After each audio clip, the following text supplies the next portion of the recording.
Tetapi kita akan bicara bagaimana merubah atau mentransformasi peluang dari aktivitas only atau pertanian ansih menjadi pertanian bernilai plus ya. Dan sekali lagi kalau untuk kita bicara tentang wisata agro, kita tidak hanya bicara tentang komoditasnya, tetapi juga bagaimana bicara rule. Selain core bisnisnya juga rule-nya.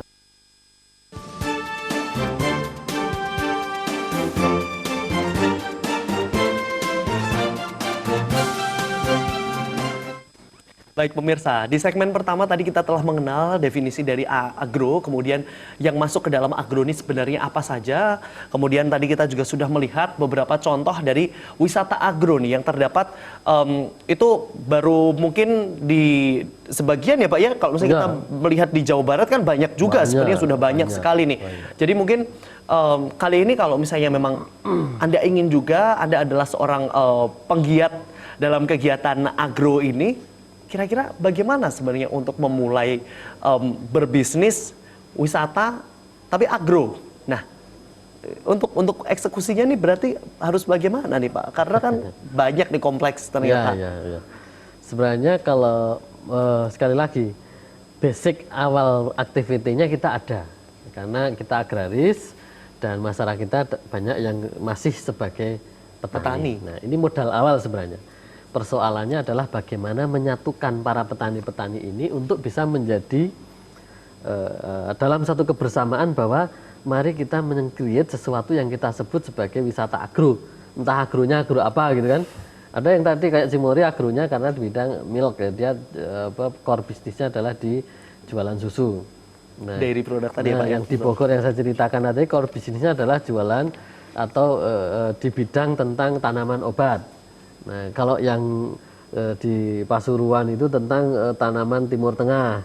Kemudian kalau yang di Kulon Progo itu adalah tanaman teh. Itu kan core bisnis yang bisa disepakati, dan itu bukan sesuatu, bisa memang sesuatu yang di-create baru, tetapi itu bisa juga sesuatu yang ya aslinya sudah ada.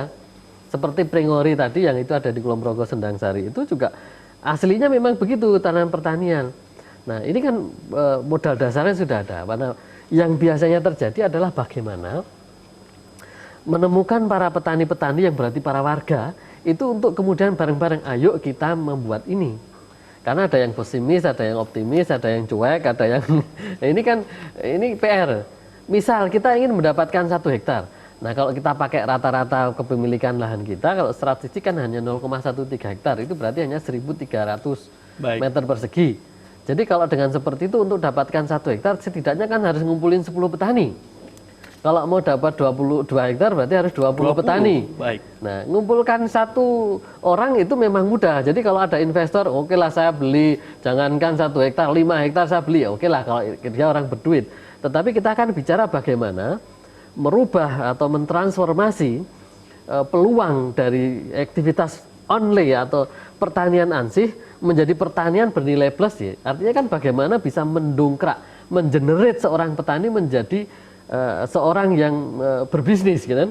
Nah, kalau kita bicara seorang investor yang berduit, ya sudahlah selesai gitu. Betul.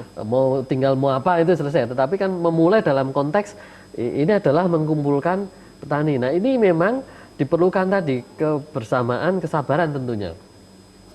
Dan sekali lagi, kalau untuk kita bicara tentang wisata agro, kita tidak hanya bicara tentang komoditasnya, tetapi juga bagaimana bicara rule. Selain core bisnisnya juga rule-nya. Kemudian kita bicara juga tentang flowing. Jadi supaya orang ketika datang di situ juga nanti mendapatkan sesuatu yang baru, tidak sekedar, loh saya sini kalau sekedar lihat sawah ya sudah biasa. Tetapi ada misalnya story-nya. Kalau melihat sungai ada story-nya. Kayak melihat teh tadi ada story-nya. Saya sampai tahu ada teh itu ada yang harga 6 juta karena ketika berkunjung pengelolanya bercerita. Oh, ini ada variannya teh itu begini, pengelolanya begini. Nah, ini nilai plus. Jadi tidak sekedar kemudian kalau berkunjung ya silahkan berkunjung, lihat kebun. Lah kalau mau lihat kebun udah Ya biasa, nggak ngerti juga mereka ya Pak. nggak seru dong gitu kan. Iya nggak, betul. Nah ini kan kemudian diperlukan tadi berbagi peran. Misalnya tadi dikumpulkan untuk 2 hektar 20 orang. Berarti kan perlu berbagi peran. Nanti menjelaskan ini, menjelaskan itu, mengentertain ini, mengentertain itu, menyediakan ini, menyediakan itu. Nanti pola manajemennya. Nah termasuk yang saya tahu kalau di ujung DIY ini ada di wisata mangrove, hutan mangrove. Betul. Nah itu juga berbagi peran dan itu juga tingkat kunjungannya luar biasa. Itu masuk agro juga ya Pak ya? Masa agro karena dia hutan mangrove. Betul. Hutan mangrove. Nah, jadi kalau kita berhitung-hitung tentang duitnya, duitnya sehari bisa lebih dari 10 juta. Satu objek wisata dulu ya. Nah, itu kan kalau kita kemudian bisa mengelola, meng-create itu kan luar biasa. Baik. Nah, Pak, ini sebenarnya kalau kita memetakan nih, kita sudah memiliki sumber daya alamnya. Kita sudah memiliki sumber daya manusianya pun melimpah nih. Orang-orang untuk menjalankan bisnis ini pun melimpah gitu. Tantangan terbesarnya ada di mana berarti, Pak? Di manajemen person. Lagi ya untuk develop iya sumber daya manusia ini berarti ya. Oke. Jadi selain lahan, Baik. maka pemilik lahan. Jadi manajemen person berarti. Baik. Yang ketiga kemudian adalah bagaimana memanage lokasi itu, termasuk yang nanti keempat adalah memasarkannya, memarketingnya gitu.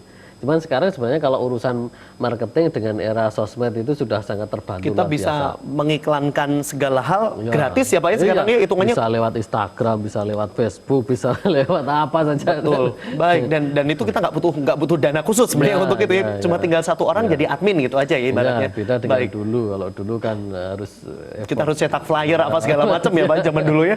Baik. Nah, ini sebenarnya peluang ini berarti terbuka sangat lebar. Ya, betul. Baik. Nah, dari saya penasaran nih, Bapak mungkin dari UGM atau mungkin teman-teman mahasiswa sudah diarahkan untuk mengembangkan itu mungkin melalui beberapa program atau gimana nih Pak?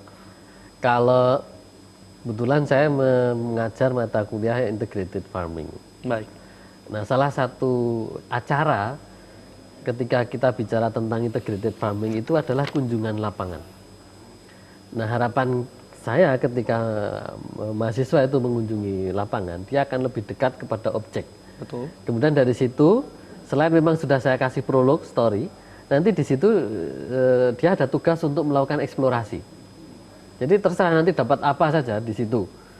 Kalau dia semakin banyak bertanya, tentunya mestinya akan banyak mendapatkan input. Nah, harapannya supaya ini menjadi inspirasi. Sehingga nanti kalau dia selesai dari perkuliahan, setidaknya dia punya bayangan lain selain menjadi pegawai negeri, selain menjadi karyawan di perusahaan, dia punya inspirasi, ide untuk bisa mengembangkan atau meng-create sesuatu bisnis yang itu berada dari sekitar tempat tinggal dia, dari hal-hal yang kaitannya dengan agro itu.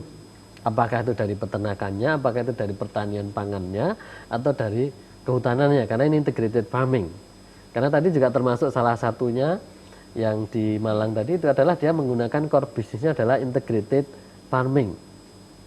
Jadi kan judulnya titik-titik integrated farming ya gitu. Jadi nah ini artinya kan sebenarnya bisa menjadi bagian dari jualan pertanian dalam koridor namanya integrated farming.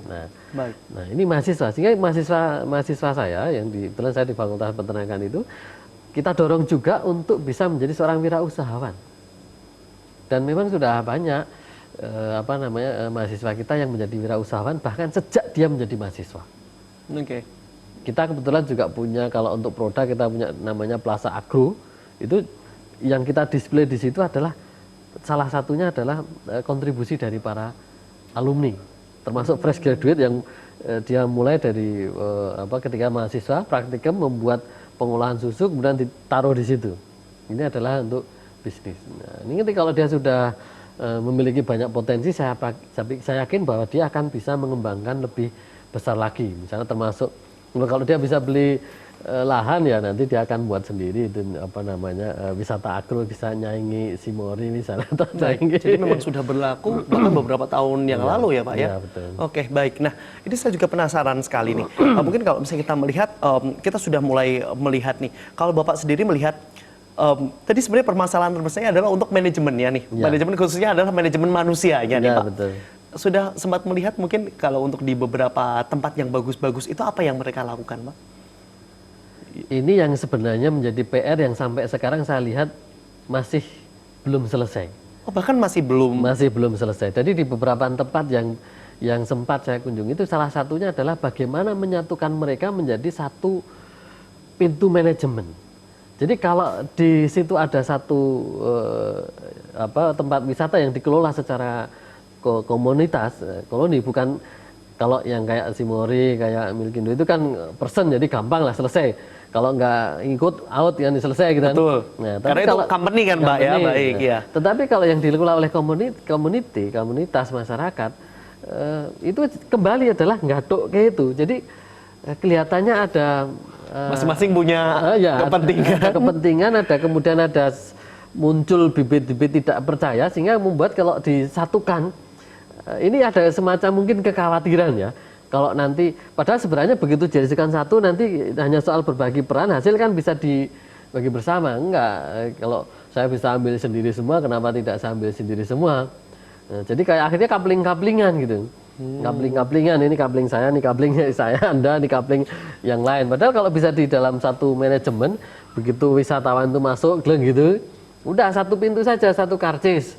Nah, nanti soal fasilitasnya apakah itu namanya naik kapal, apakah itu naik gerobak, apakah itu makan geblek, apakah itu dan seterusnya, itu kan soal servis ya. Nah, itu kan itu bisa dibagi peran. Nah, ini yang sampai sekarang masih menjadi permasalahan baik. Yang rumitnya di situ itu. Tapi kalau bahwa ayo kita membuat ini ada duitnya, begitu oh ya saya ikut, tapi ayo bareng-bareng, nanti dulu. Oke, baik. Ini ya, dan ini hampir di setiap tempat tadi ya? Oke, ya. Oh, yang community base ya Pak ya? Yang community base. Oke, baik. Nanti kita lanjutkan lagi, masih ada satu segmen terakhir pemirsa di Bincang hari ini. Semakin seru perbincangan kita bersama dengan Pak Bambang dari Universitas Gadjah Mada Yogyakarta. Tetaplah bersama kami, Bincang hari ini akan segera kembali.